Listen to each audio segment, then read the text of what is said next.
Praise the lord, హల్లెలూయా. సమస్త మహిమ ఘనత ప్రభావములు నజరేయుడైన యేసుక్రీస్తునకు మాత్రమే కలుగునుగాక. పరలోకానందం ప్రోగ్రామ్ ని వీక్షిస్తున్న అందరికీ ప్రభు పేరట నా ప్రత్యేకమైన వందనాలు తెలియజేస్తున్నానండి. దేవుడు మీ కుటుంబాలన్నిటినీ నూరంతలుగా దీవించి సమృద్ధంలోనికి నడిపించును గాక.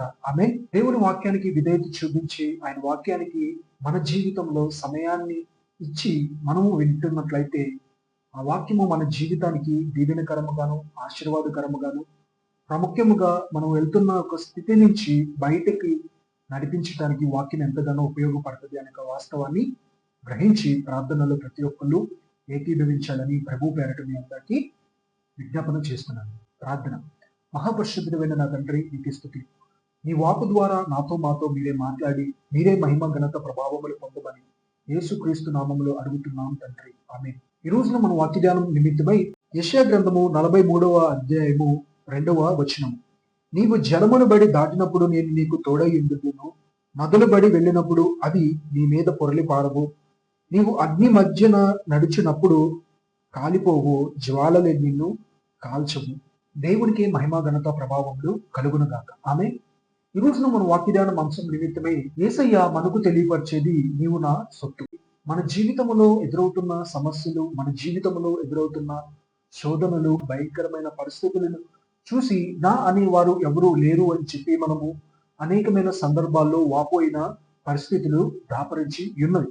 ఫలానా వ్యక్తి నాకు సహాయం చేయట్లేదు, నా అనే వాళ్ళందరూ నన్ను విడిచిపెట్టేశారు, నాకు సహాయం చేస్తాను, చివరి దాకా నీతో ఉంటాను అని చెప్పిన వాళ్ళు కూడా సమయానికి వచ్చేసేటప్పటికి మాటను దాటేశారు అని చెప్పి ఎంతో మంది బాధపడతారు, భయపడతారు. అయితే ఎవరు నీ జీవితంలో సహాయం చేస్తానన్నా సహాయం చేయకపోయినా సరే ఈ రోజున నీవు బాధపడాల్సిన అవసరం లేదు, భయపడాల్సిన అవసరం లేదు. పిలిచిన ఒక దేవుడు ఉన్నాడు. ఆయన నీకు నాకు ఒకటే మాట చెప్తున్నాడు, నీవు నా సొత్తు. ఆ రోజులలో యాకోబుకు చెప్పి ఉన్నాడు, నిన్ను సృజించిన వాడును, నిన్ను నిర్మించిన వాడును, నిన్ను తయారు చేసిన వాడును, నీకు పేరు పెట్టిన వాడును, సమస్తము నీకు జయించిన వాడిని నేనే, కాబట్టి నీవు నా సొత్తు అని చెప్పి ఆ రోజున యాకోబుకి దేవుడు ఎలాగైతే ధైర్యాన్ని ఇచ్చి ఉన్నాడో ఈ రోజున వాక్యం వింటున్న నా జీవితానికి కూడా యేసుక్రీస్తు వారు చెప్పేది ఇదే, నీవు నా సొత్తు. ఈ రోజున నీవు ప్రభువుకు చెందిన వాడివి. ఈ రోజున నేను ప్రభువుకు చెందిన వాడివి. ఆయన సొంతము అయిన వారము మనమై ఉన్నాము. కాబట్టి మన జీవితంలో ఏ విషయం నిమిత్తమే బాధ వచ్చినా, కరువు వచ్చినా, ఖడ్గం వచ్చినా, మరి ఎటువంటి పరిస్థితులు మన జీవితంలో దాపరించినా సరే ప్రభు అయిన యేసుక్రీస్తు వారికి తెలియకుండా ఉండదు.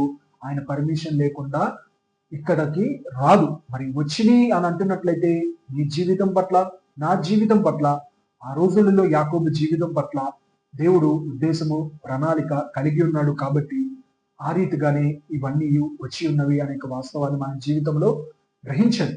నీవు జలములు బడి దాటినప్పుడు నేను నీకు తోడై ఉండేదను. ఈ నీటి ప్రవాహంలో మనం ఎప్పుడైతే మునిగిపోయామో మనకి ఊపిరి ఆడదు.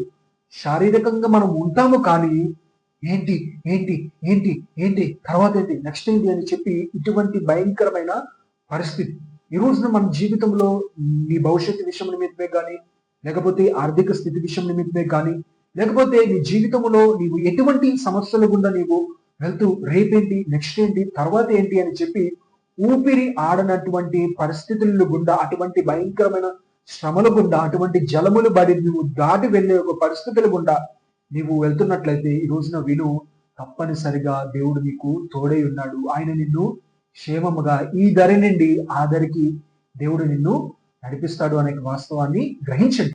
ఆ పరిస్థితులు రావా, ఆ భయంకరమైన క్లిష్ట పరిస్థితులు రావా అంటే రావు అని దేవుడు చెప్పట్లేదు, వస్తాయి. అయితే వాటి విషయం నిమిత్తమే భయపడమాక, నేను నీకు తోడై ఉంటాను అని చెప్పి స్పష్టంగా మనకు ఒక ధైర్యమును, మనకు ఒక నిరీక్షణను, మనకు ఒక బలాన్ని దేవుడు ఇస్తున్నాడు. కాబట్టి ఎటువంటి పరిస్థితుల్లో అయినా సరే మనం వెళ్తూ ఇంకా అంతా అయిపోయింది, మునిగిపోయాను అనే స్టేజ్ వరకు వచ్చేసాను, ఇంకా నా వల్ల కావట్లేదు అనే పరిస్థితులు ఏదైనా నీ జీవితంలో వచ్చి ఉన్నాయి అని అంటున్నట్లయితే భయపడమాకండి.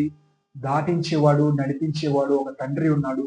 ఆయన వైపు తిరుగుతున్నట్లయితే తప్పనిసరిగా మన జీవితాన్ని ఈ దరి నుండి ఆ దరికి దేవుడు మనలను నడిపిస్తాడు అనే విషయాన్ని, వాస్తవాన్ని గ్రహించండి. ఇక్కడ ఆలోచన చేసినట్లయితే నదులు బడి వెళ్ళినప్పుడు అవి నీ మీద పొరలి పారు అని అంటున్నారు. ఈ రోజున నీకు వ్యతిరేకముగా దేవుడికి నీ పట్ల ఒక ఆలోచన ఉంది, దేవుడికి నీ పట్ల ఒక ఉద్దేశం ఉంది, ఒక తలంపు ఉంది, ఒక ప్రణాళిక ఉంది, ఒక చిత్తము ఉంది.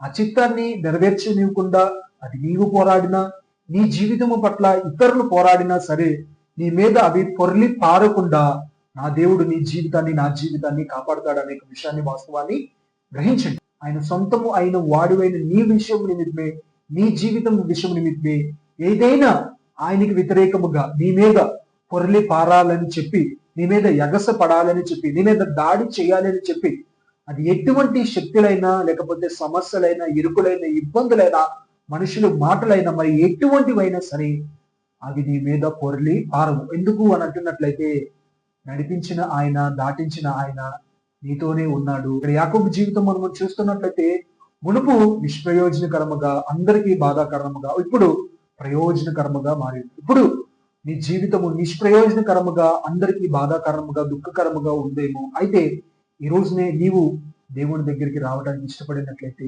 యాకోబు లాంటి స్వభావము కలిగిన నీ జీవితాన్ని ఇశ్రాయేలీయుడిగా దేవుడు నిన్ను మార్చి, నీకు కూడా ఆయన తోడై ఉంటాడు, నిన్ను కూడా ఆయన నడిపిస్తాడు, నిన్ను కూడా దేవుడు సంరక్షిస్తాడు అనే విషయాన్ని గ్రహించండి. మూడోదిగా మనం చూస్తున్నట్లయితే, నీవు అగ్ని మధ్యన నడిచినప్పుడు కాలిపోవు, జ్వాలలు నిన్ను కాల్చవు అని అంటున్నాడు. అగ్ని మధ్యన నడిచినప్పుడు నీవు కాలిపోవు అని అంటున్నాడు. అంటే అగ్నిగంధము, ఎంత శోధన, ఆ భయంకరమైన మంట, ఆ భయంకరమైన వేడి తాకిడి ఎలాగైతే ఒక శరీరాన్ని బూడిదగా చేసేస్తుంది. బూడిద ఎవరికైనా పనికొచ్చిందో? ఏమి పనికిరాదు. అలాగా నీ జీవితాన్ని ఎవరైతే బూడిదగా చేసేయాలని చెప్పి శాతాను శక్తులా, లేకపోతే స్నేహితుల, లేకపోతే బంధువుల, లేకపోతే ఏ మనుషులైనా సరే చేయాలని ప్రయత్నం చేసినా, ప్రయాసపడినా, దాన్ని తగిన జాగ్రత్తలు తీసుకొని నిన్ను ఆ రీతిగా నడిపించినా సరే భయపడమాక.